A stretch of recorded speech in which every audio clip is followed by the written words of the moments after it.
太傅，打算何时让朕亲政？沧桑驾你之日，便是你亲政之时。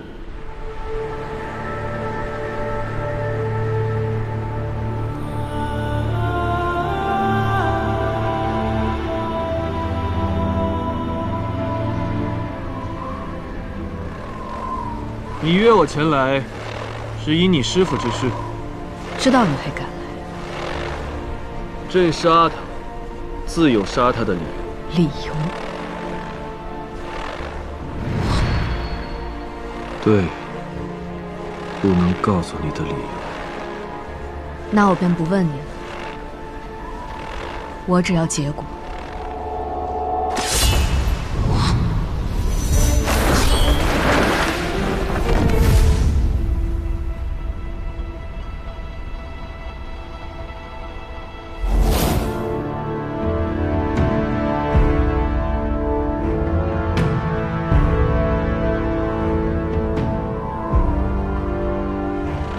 你还在等什么？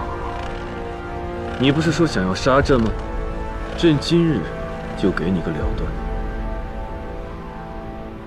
来呀！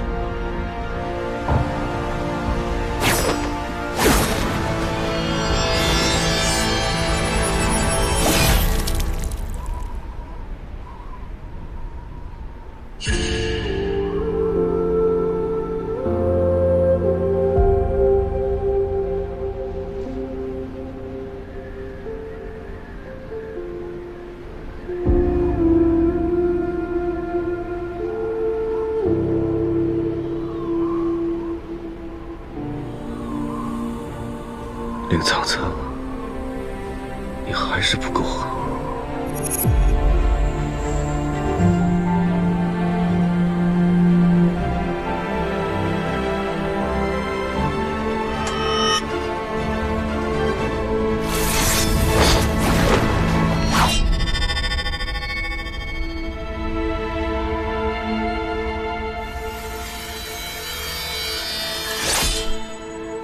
还是好好准备你我的大婚吧。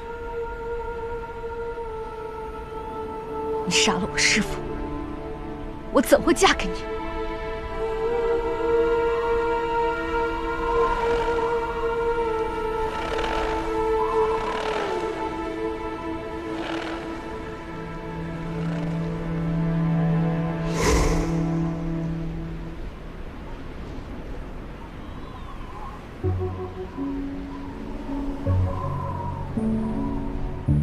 你会的，因为你没得选。2月后，朕一定娶你为后。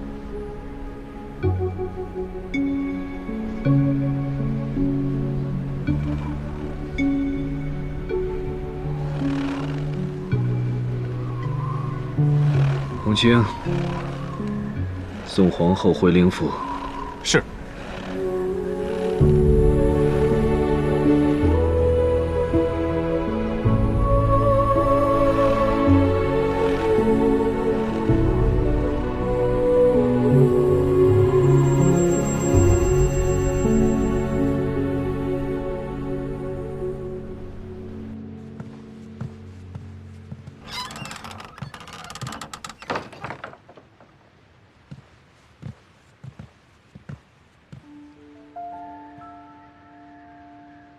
爹，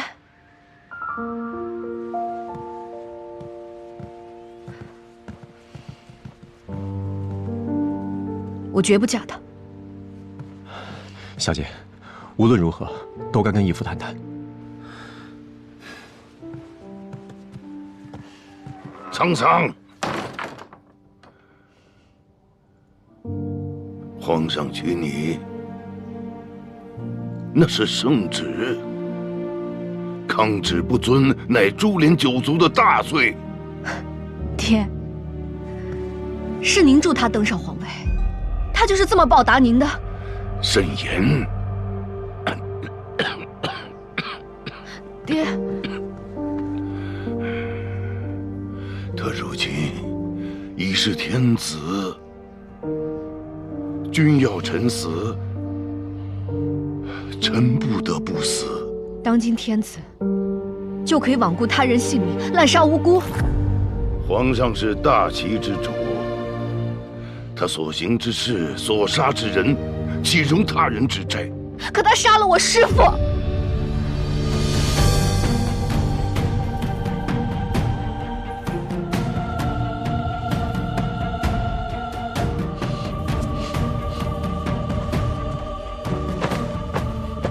爹，曹操宁死不嫁。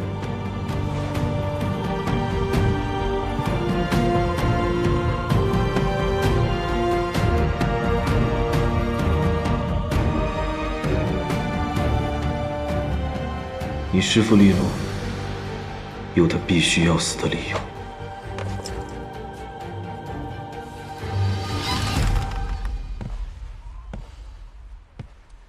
罗大哥，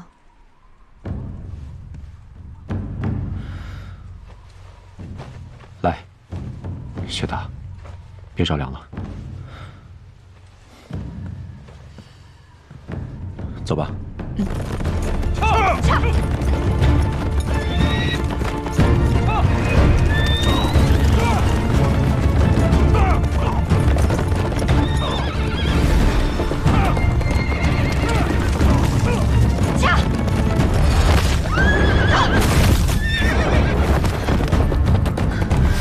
曹操，来！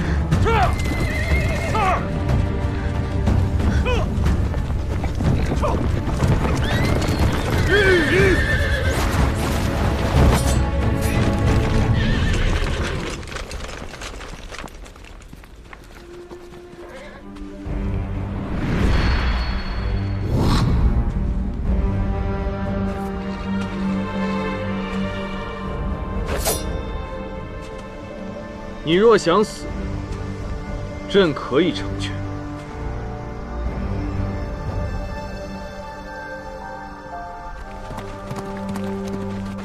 不得无礼！快退下！老臣有罪。太傅何罪之有？您是朕的师父，曾与父皇一同征战。朕说过，非朝堂之上，太傅不必行跪拜之礼。是老臣管教无方，还请皇上恕罪。有人大逆不道，不知死活，与太傅有什么关系？小缓！你我并非两情相悦，何不放手？你我缘分天定，朕绝不放手。走。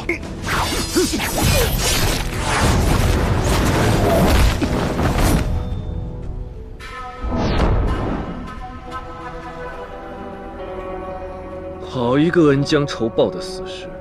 是我逼他带我走的，有什么冲我来？罗显旭，早在南楚的时候我就警告过你，你以为你们能逃得出去吗？义父，对不住了。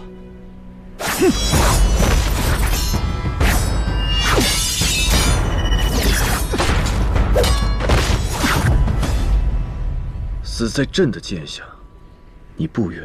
小缓，放了他，否则我就死在这儿。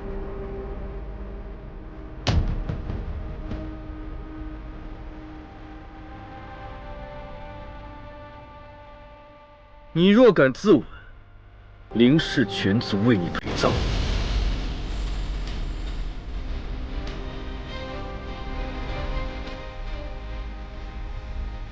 皇上，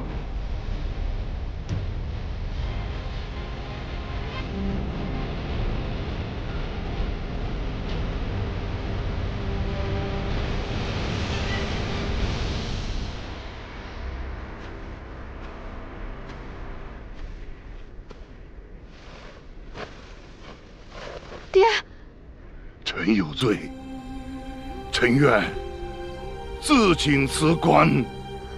还望皇上高抬贵手，放过我唯一的女儿。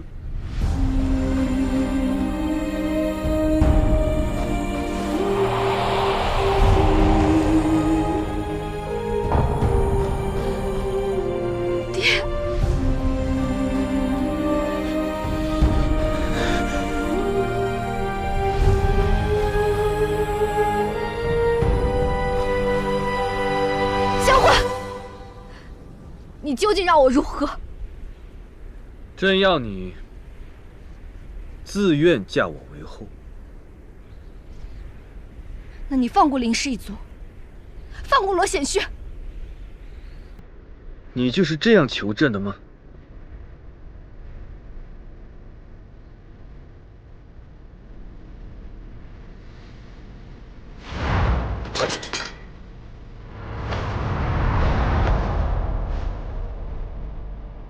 臣女林苍苍，恳请皇上放过林氏一族，放过罗显旭。我随父亲回去，2月后嫁你为后。是吗？好像朕凭借天威强压你一般啊！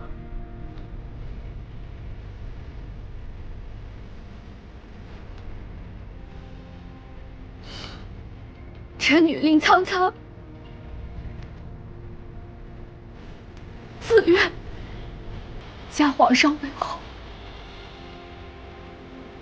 请皇上成全。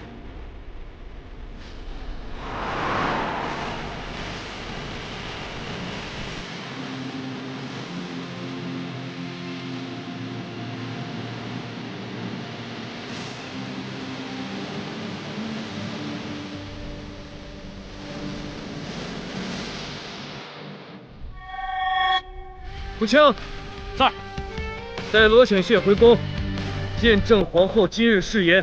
是。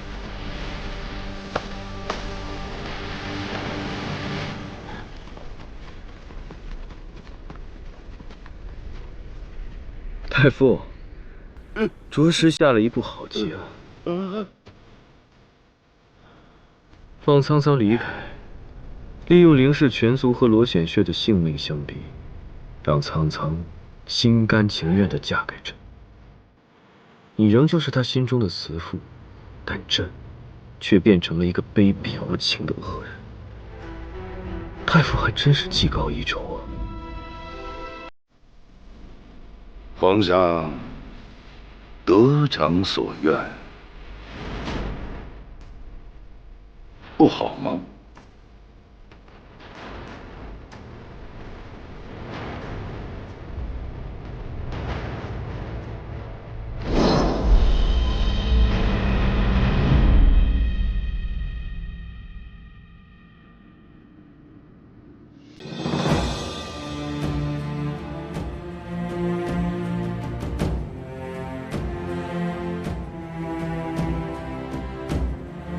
天佑至宗皇帝驾崩，其弟楚让继位。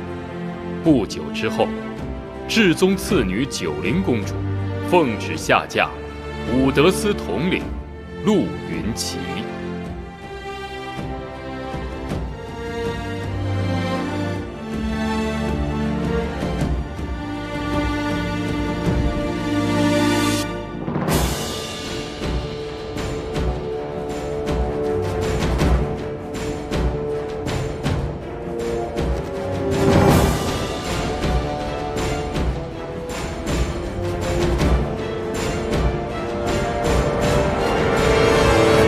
参见陛下，吾皇万岁万岁万万岁！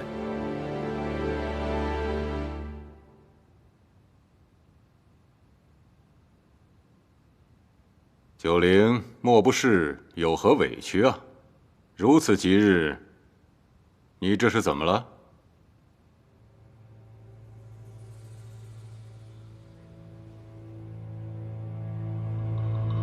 楚让，你为何要害我父皇？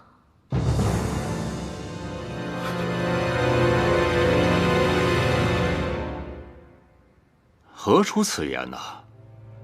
我已经查明了真相，我父皇驾崩是因为惨遭你的毒手，手足相见，你真的好狠毒！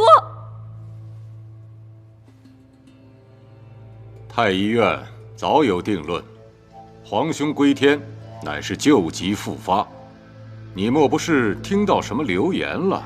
我父皇驾崩当日，你是不是去过御书房？你走了之后，我父皇他是不是因为救急复发不治归天？可是他的脖子上为什么会有鲜红的勒痕？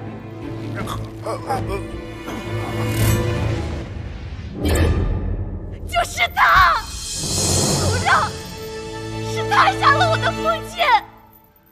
你是受何人挑唆了吧？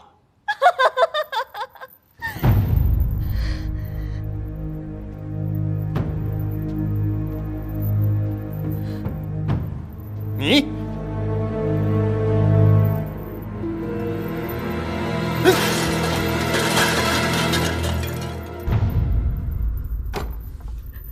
是你杀了我父皇。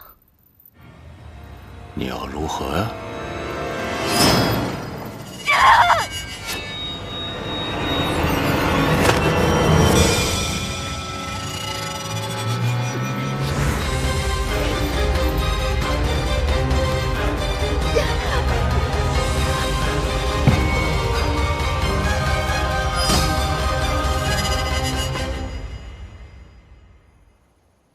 向九灵告密的人是谁？查到了吗？九灵怎么样了？禀陛下，动了大刑，可他就是不肯招供。哼，老奴仔细检查了一遍，跑了个丫鬟，叫冰儿。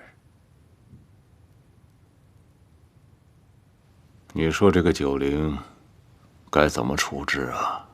这个，陛下心里一定早有决断。老奴只是担心，这个楚九灵有个姐姐和弟弟，他们三人会不会共同参与了此事啊？不会，他们姐弟三个里头，九离最是单纯，这九荣尚未成年呢。只有这个九灵，冰雪聪明，心思缜密，最得我那个皇兄的宠爱。老奴斗胆，既是冰雪聪明，那为何还会赐嫁？他若赐嫁成功了，自是了却了他的心愿；如若不成，他那是求死。他死了，朕估计舆论也就自然不能拿九离九荣怎么样。你看看，这个孩子简单吗？啊？他可是太不简单了。朕让陆云奇娶她，就是为了以防万一。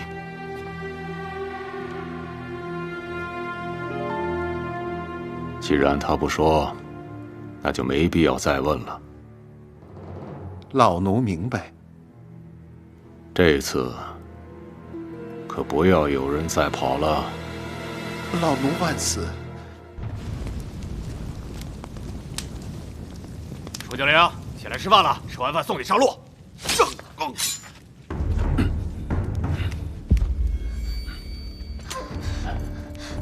父亲，外面狱卒迷晕了，咱们得快。好。九灵，九灵，九灵，他们怎么把你伤成这样？暂无生命危险，赶快离开这儿。好。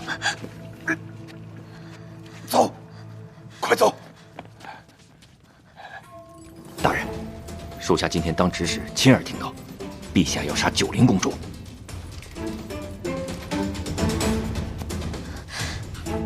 父亲，快些走。来，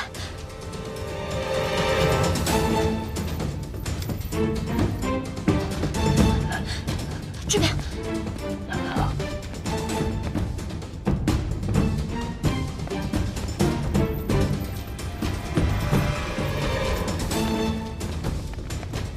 这有人，那边。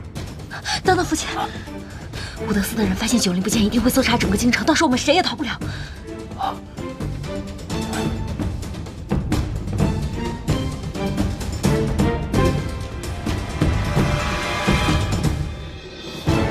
真不孝，来世再做您的女儿。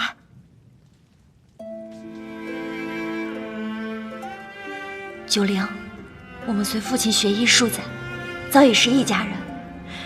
先皇对君家恩重如山，如今能有机会报恩，是我君家之幸。你要替我好好活下去。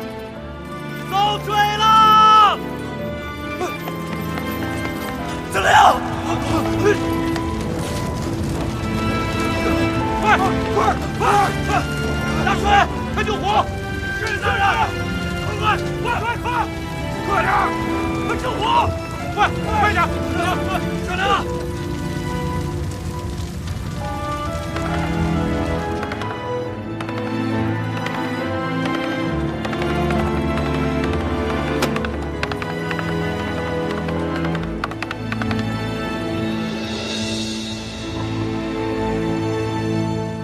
什么？九龄葬身大火？臣赶到的时候，已经来迟一步。那关押之处如何会走了水啊？是臣失职，臣一时不察，竟让公主纵火自焚。自焚？臣知道九龄罪孽深重，但她现在已经死了，还请陛下念其旧情，勿再追究。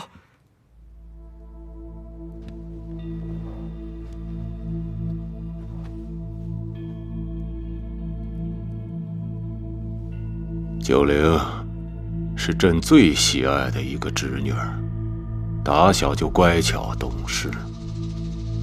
后来在宫外养了多年，却变得性格骄纵，竟然要行刺朕。既然人已经不在了，朕不会罪及他人，继续追究了。谢陛下圣恩。陛下，臣还有一个请求，臣想请陛下允准九龄葬入我陆家祖坟。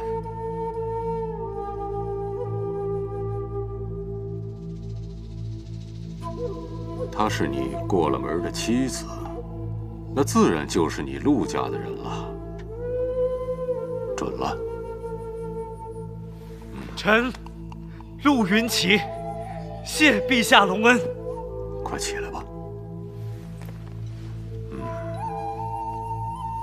丧事不可办得声势过大，这朝中好不容易才清静些时日，朕不想再起波澜了。另外去告诉礼部，拟旨昭告天下，九龄公主身染重病。红。是。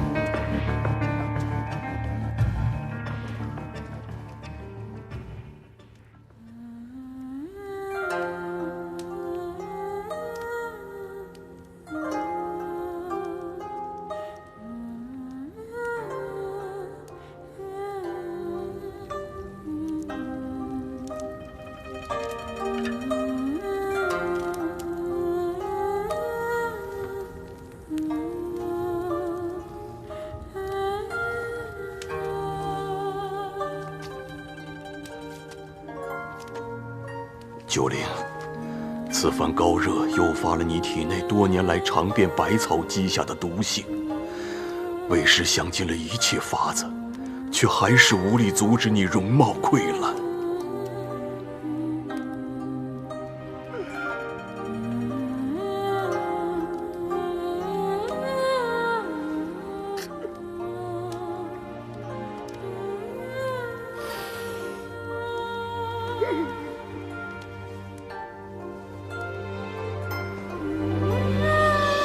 这紫英仙珠可化腐生机，重塑容貌，乃天下难得一见的珍奇药材。为今之计，为师只有在这深山先治好你的病，才能带你下山，远遁避难。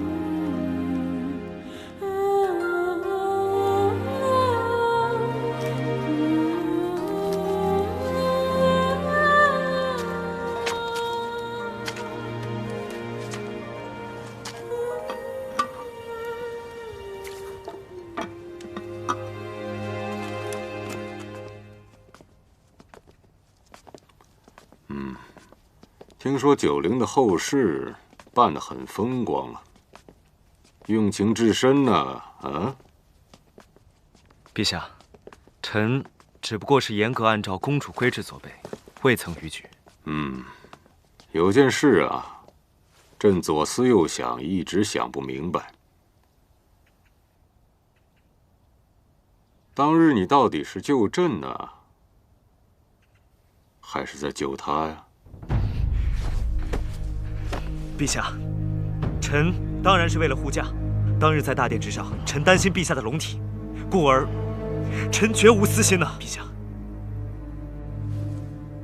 你们这些人啊，动不动就下跪，朕都不知道你们是真跪呀，还是假跪。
九龄，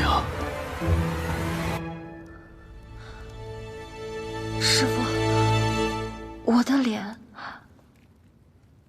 九龄啊，为师用秘方给你换了一回的容貌和声音，只是可惜，你原来的脸和声音。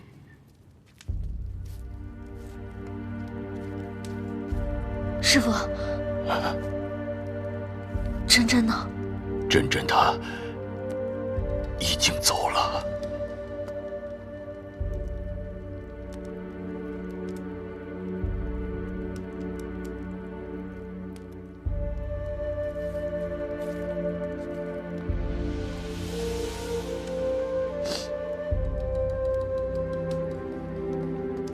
只有珍珍替你留在狱中，在纵火掩盖此事，楚让才会相信你已经死了。你秘密在我身边学医的这些年，也是我和珍珍最快乐的几年。先皇对我有恩如天，你落难了，我和珍珍岂会袖手旁观？九龄，我们君家是自愿报恩的。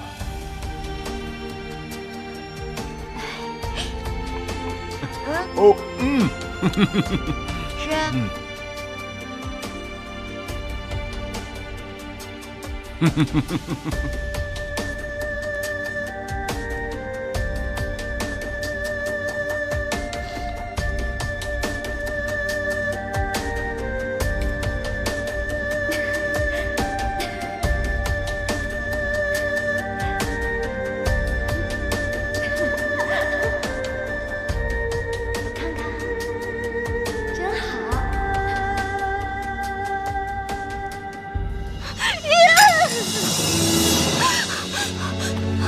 我要去找珍珍，我要去找珍珍，你让我去找珍珍。九龄，你要好好活着，不要辜负珍珍的一片心意啊！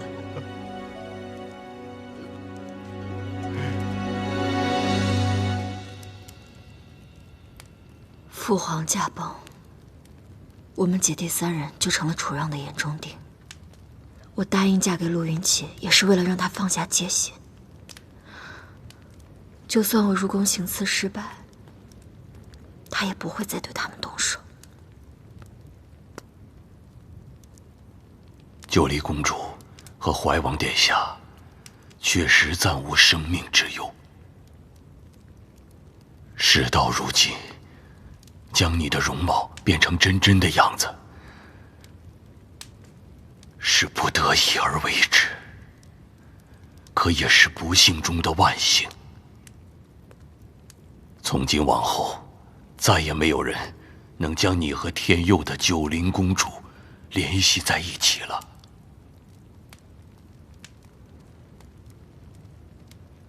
师父有所不知，父皇的贴身侍女曾经告诉我，父皇是惨死在楚让手中。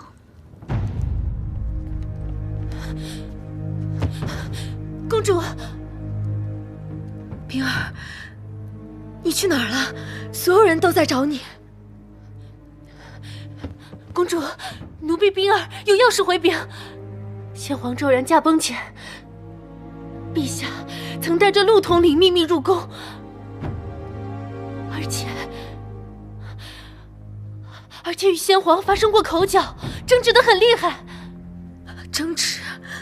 他们因何事而争执？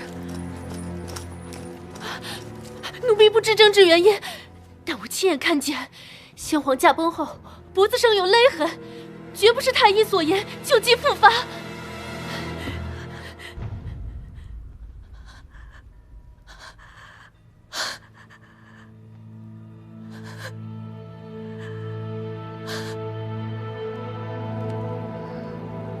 师父，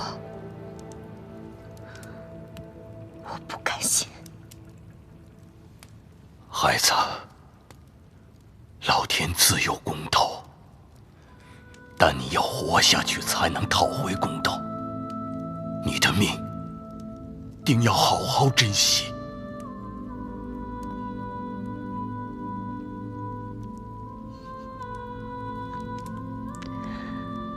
活着。对，活着。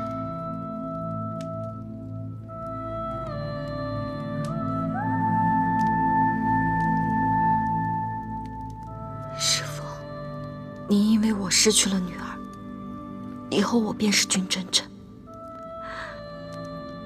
我要替真真坚强地活下去。好，只有活着，才能讨回公道。好孩子。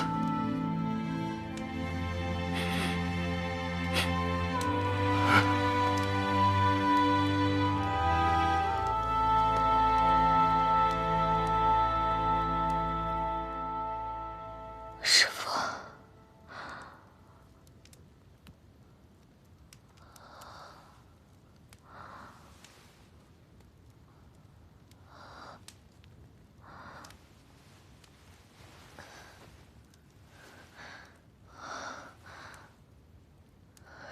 师父，师父。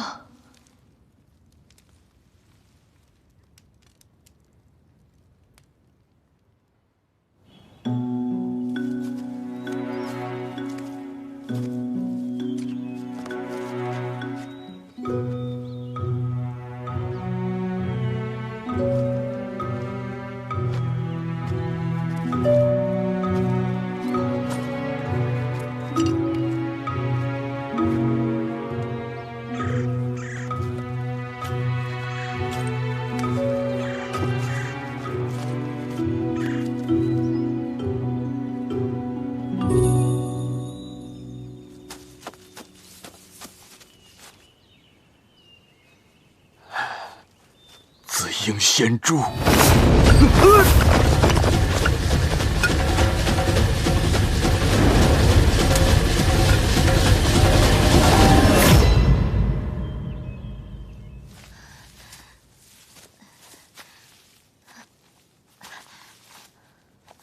师父，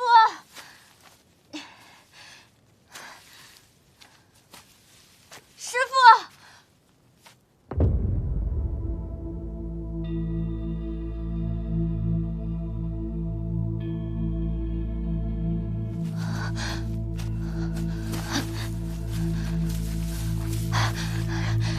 师傅，师傅，师傅，师傅，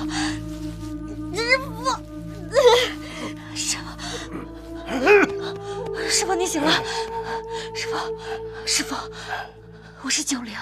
师傅，为师看到紫影现出，高兴得过头了，没注意到脚下跌下了山崖。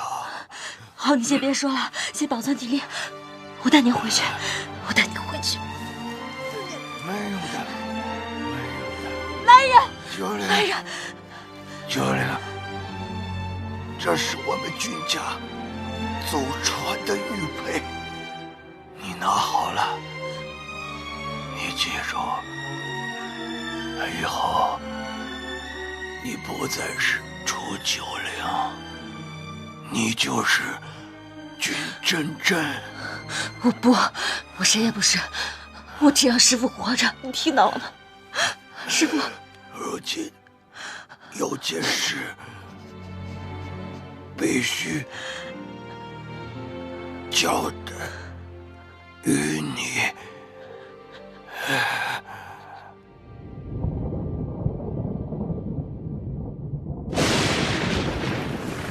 九灵，为师手札里有一枚先皇生前交予我的封条。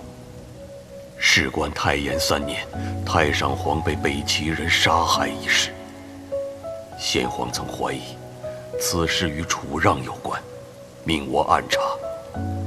不久后，他却被楚让所害。我想这便是楚让发难的缘由，也是楚让的软肋所在。如今你势单力薄，断不可贸然回京自投罗网，不如先行前往泽州彻查此事。真正的外祖方家在泽州家大业大，是你最好的安身之所。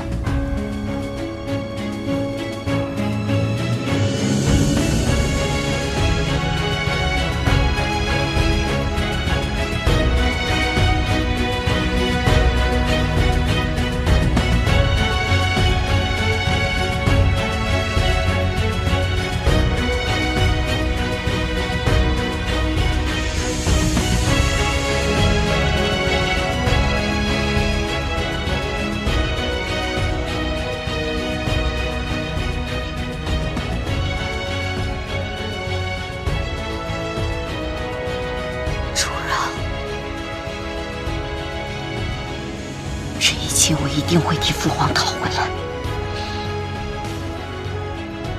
让真相大白于天下。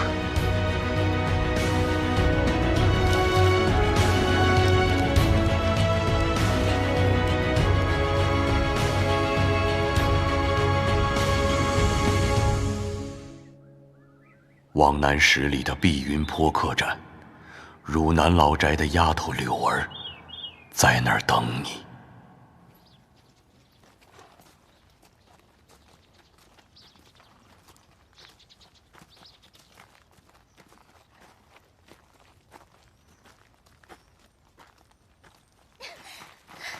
放开我！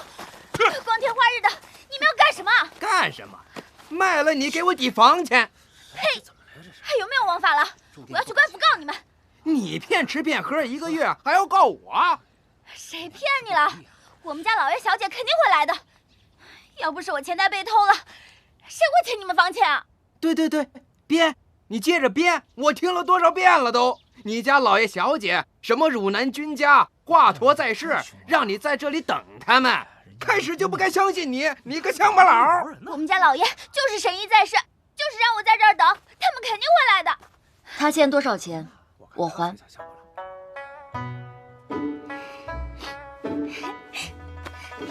小姐，我总算等到你了。这么多年没见，你长得越发的好看了。从老宅跟出来的那些人都不愿意等了，他们抢了我的钱袋跑了。现在好了，我跟你在一起，就没有人能欺负我们了。柳儿不哭，你这些日子辛苦了。我接下来要去投奔外祖方家，如果你愿意，可以和我一起。愿意的，愿意的。小姐去哪儿我就去哪儿。只是，那方家是商户之家，我怕您去了泽州之后会觉得委屈。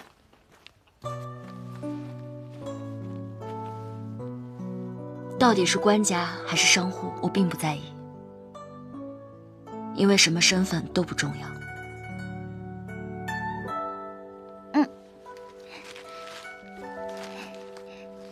你快吃吧，我不饿。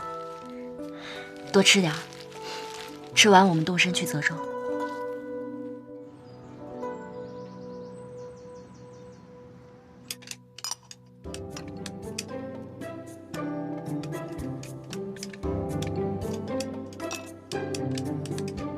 手劲这么大，跟着算盘牵你银两似的。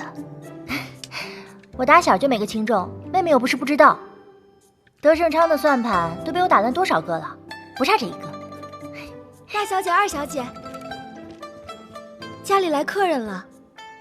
咱们家什么时候客人断过？你慌里慌张的做什么？说是老夫人的外孙女。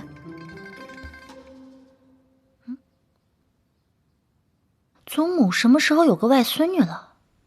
我怎么没印象？我好像听母亲提过，但是已经很久不来往了。很久不来往的人突然找上门，肯定有事儿啊！走，看看去。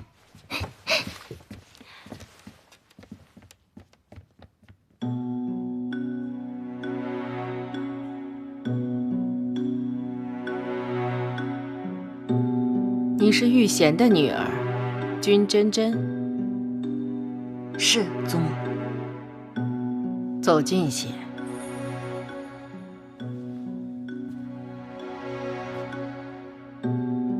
你长得并不像玉贤，兴许像你的父亲。玉贤出嫁到汝南，便再没有回来。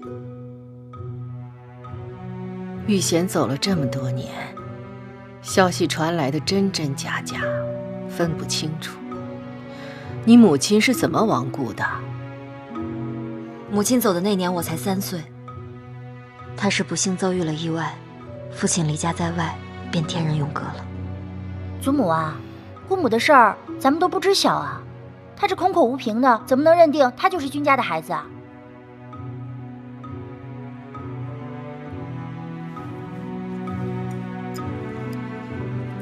祖母，这是君家祖传的玉佩。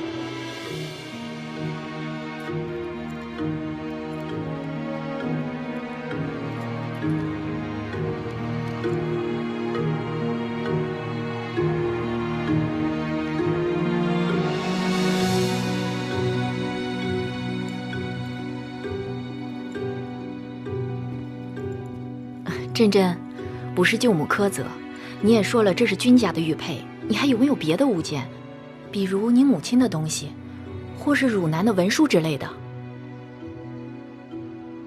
切，果然，又是一个来方家混银子的。姐，你就少说2句吧。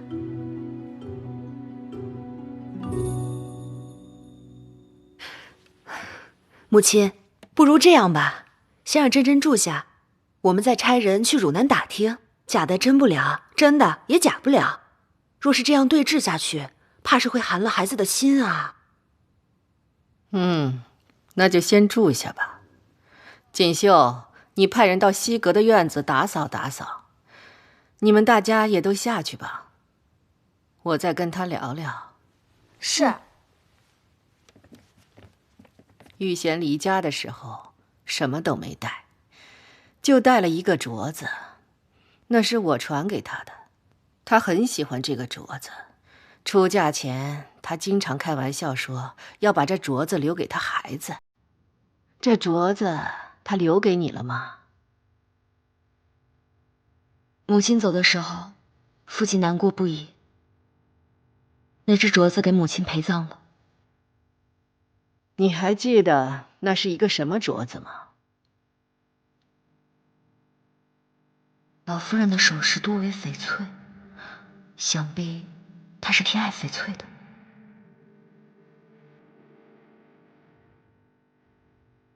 隐约记得，那是一只绿色的翡翠镯子，很通透。西阁的院子也收拾好了，少耀，带他过去吧。谢祖母。是。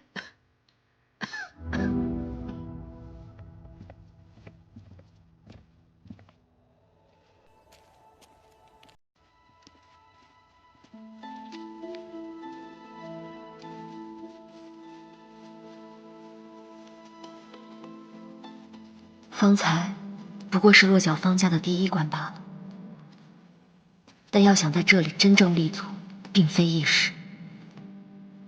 眼下我必须寻找时机，赢得方家人的信任。真真，愿你在天之灵保佑我，尽快查清泽州隐秘。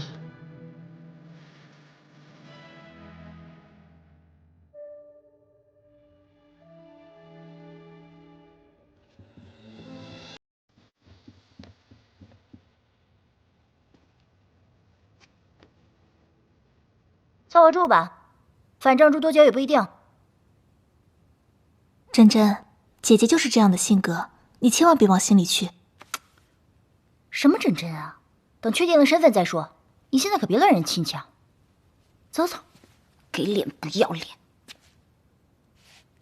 柳儿，你说什么？你再给我说一遍！你好了，柳儿，别再说了。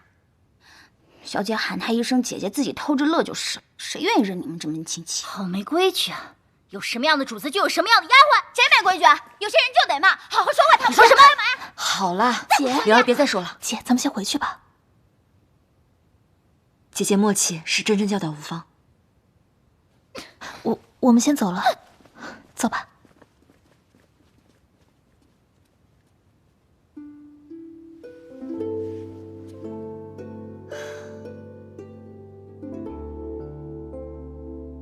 小姐，我以后不会了。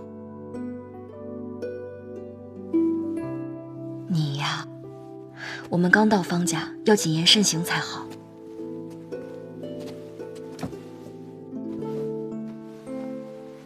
有些人呢，说话难听，不见得不是好心；有些人说话好听啊，也不代表他没有坏心。什么难听好心？好心又不分，小姐，你把我给绕晕了。你渴了吧？我给你找杯水喝。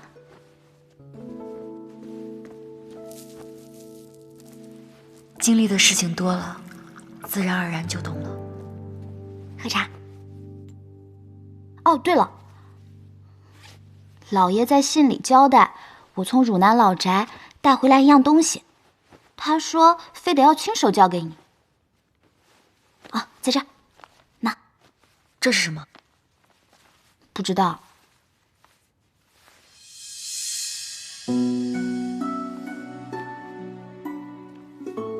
这写的什么呀？如此重要。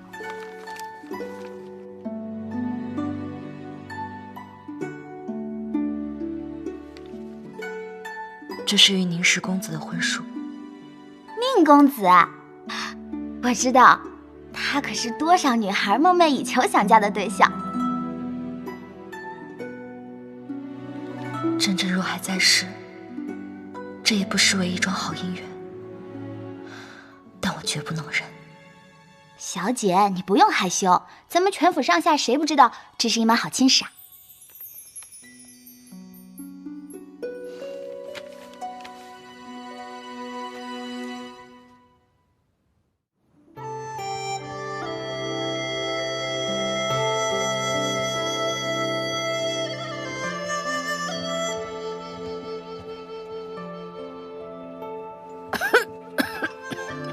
祖母，今天厨房做的这道菜不错，您多吃点。好，祖母若是今日咳嗽呢，就少吃些油腻的，多吃清淡一些比较好。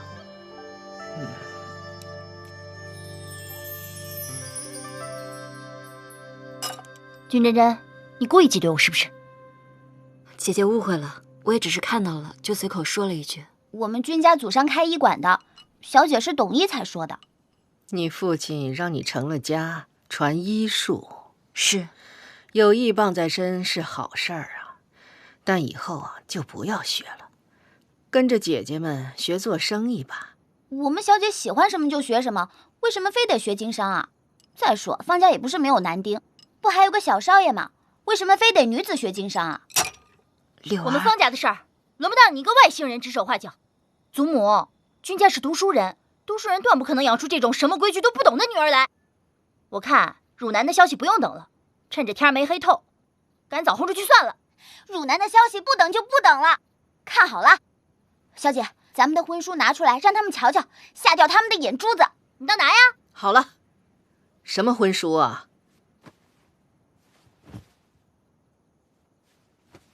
你倒是拿呀！怎么，人是冒牌的，婚书也是冒牌的？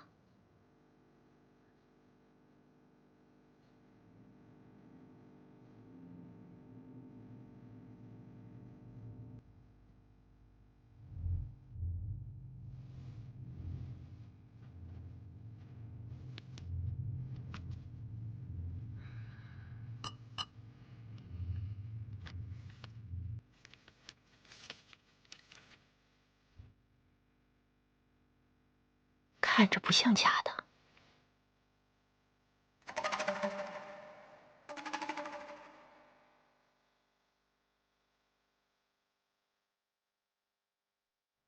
你跟宁家定了亲？是。早就该把婚书拿出来，免得让家人误会。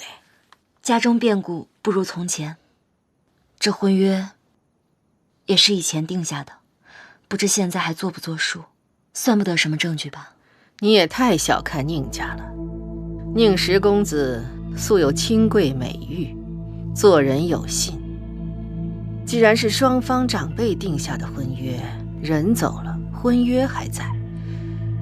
改日我带你到他家走动走动，认识认识。祖母，不用这么快吧？就这么定了，吃饭吧。珍珍，你尝尝这糟煎白鱼，是泽州的特色菜，在别的地方尝不到的。谢谢祖母。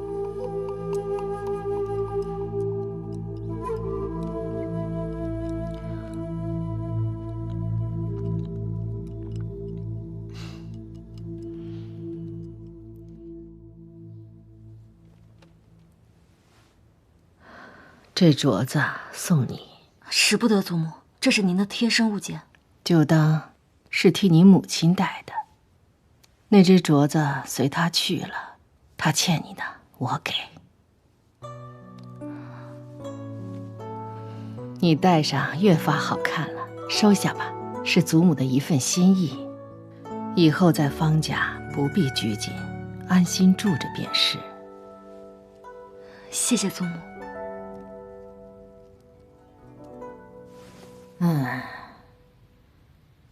明天我就去宁家走动走动。这么快啊？你先不必去，我也不带婚书，就算是我们长辈先碰碰。祖母，不然我们等些时日再议吧。宁公子才学出众，今年参加春闱10有8、9进京高中。他一旦进京呢，哎呦，要是被高官看上了，做乘龙快婿，这婚事啊，趁早定下来好。可是，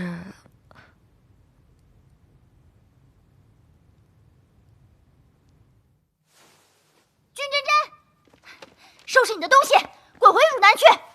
我们方家不欢迎你。怎么了，锦绣姐姐？祖母为了你的婚事都气出病来了。什么？少在那假惺惺的装好人了。昨晚是不是你去祖母屋里，催着她今天去宁家了？我是去了祖，你不用解释，没人想听。为了你这门破婚事，祖母被宁家的那对母女嘲讽得心口疼，回来差点晕过去。你要是还要脸，现在就给我收拾东西，马上滚蛋！快点换水！你别进去，你还想把祖母气成什么样啊？瞧完了吗？瞧完了赶紧走，别再眨眼。大夫，如何了？从脉象上来看，老夫人乃是急火攻心所致。祖母是心病，还需要心药来医。宁夫人，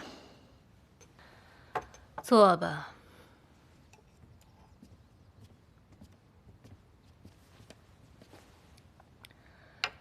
你们家老太君上午已经来过了，你来可还是为了此事啊？正是。灵儿，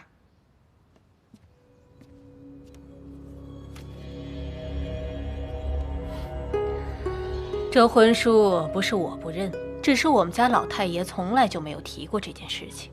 再说了，老太爷已经驾鹤西去，就凭你的一面之词，我很难相信。您不知道，不代表他没有。这婚书上明明白白有着老太爷的签字，这总错不了吧？结亲是结亲，可不是结仇啊。有的时候做事可不能只凭手段。你纵然一时如愿了，可是你难过的是一辈子。既然如此，那宁夫人打算怎么拿回这封婚书，让我退了这门亲事呢？君小姐，我已经说过了，我们家老太爷从来没提过这事，救命之恩也没提过。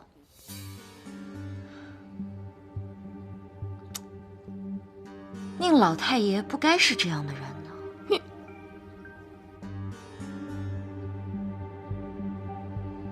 我听闻你们家在这个地方是祖传行医的，想必救过的人不计其数吧？不知这救命之恩得了多少人以身相许啊？君家治病救人，有钱的收钱，没钱的就罢了，这是医者的本分。但是被救治的人，有钱的给钱，这是本分；没钱的给尊重，这也是本分。是，该给钱的给钱，该收钱的收钱。可是人家子女的婚姻大事，可不是你要挟的筹码，这可是一个人一辈子的命。可宁老太爷没给钱。你胡说！我祖父才不是这样的人。哎，当初宁老太爷说回家拿钱，但是我祖父再三不肯。但是宁老太爷又碍不住面子，不想欠人情，于是当下定下这门亲事。宁夫人，这门亲事你若认，它便是婚书；你若不认，它便是欠条。你什么意思啊？你们给了这治病救人的钱，这婚书便收回去，大家两不相欠。母亲，把钱给他，打发他，让他快滚。好了，你出去吧。母亲，出去。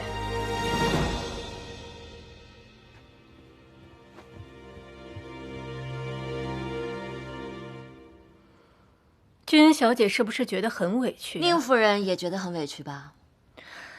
是啊，我这做母亲的耗费心血如珍宝般养大的儿子，突然之间被恶狗咬了一口。这个牲畜还不知人情，我是打不得骂不得，我打了骂了，反倒说我不大度，我真是委屈又心疼啊。但是作为一个母亲，我遇到这种事情我也就忍了，可是子女遇到这种事情，我忍不得。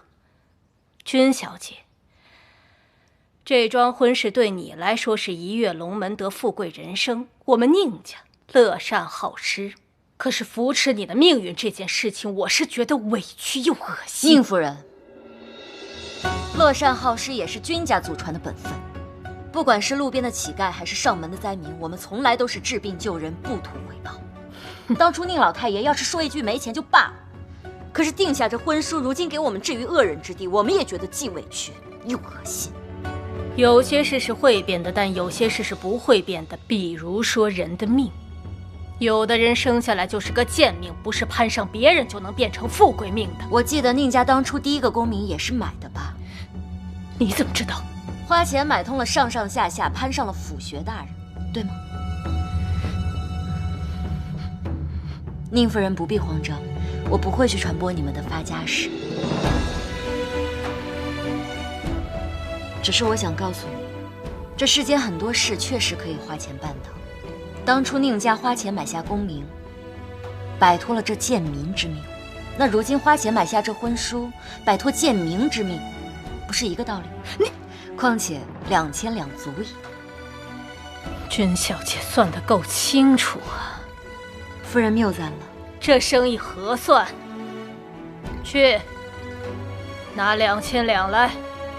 慢着，2000两是刚才的价，现在变了，5000两。